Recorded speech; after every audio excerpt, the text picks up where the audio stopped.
On passe maintenant à la chronique sport. Bonsoir Lise Lauraitia. Bonsoir Patrice.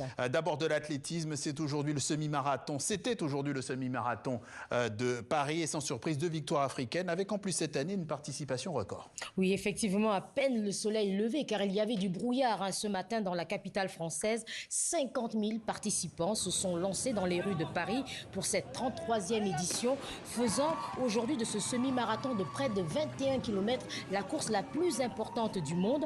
Alors dans la catégorie élite chez les hommes, avec un chrono d'1 heure 0 minutes et 5 secondes, Kimoutai s'impose devant son compatriote Missoy et le Sud-Africain Mosiako. Grosse performance également chez les semi-marathoniennes avec un nouveau record sur le parcours.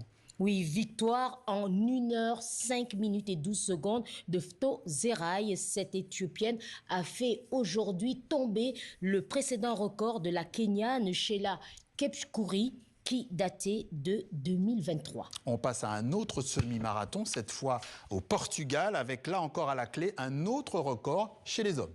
Oui, et cette fois, c'est un record du monde désormais détenu par Jacob Kiplimo.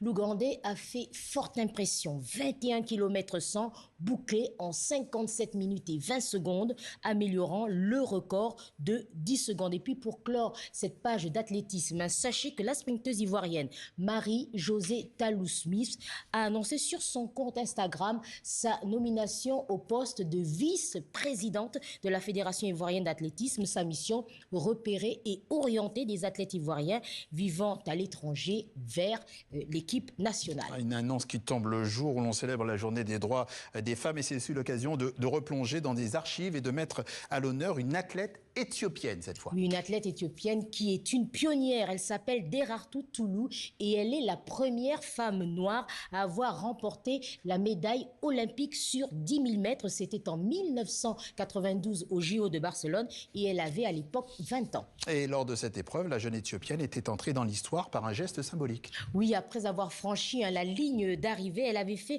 un tour d'honneur en prenant la main d'une athlète blanche sud-africaine, Elana Meyer.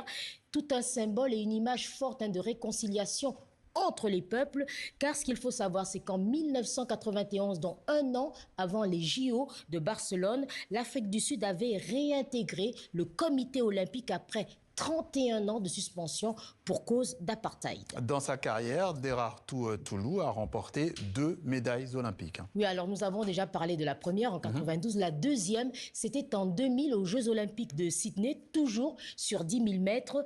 Et elle venait d'accoucher. Et c'est aussi pour elle, je pense, une façon de montrer qu'on peut être à la fois mère et poursuivre une carrière de haut niveau. Et la carrière sportive, quand elle s'est achevée, Derartu Toulou a accédé à des fonctions de direction. Oui, c'est le grand défi des femmes qui sont sur le terrain, c'est aussi de pouvoir être dans les instances de décision sportive. Alors, Derartu Toulou a dirigé la Fédération éthiopienne d'athlétisme entre 2018 et 2024.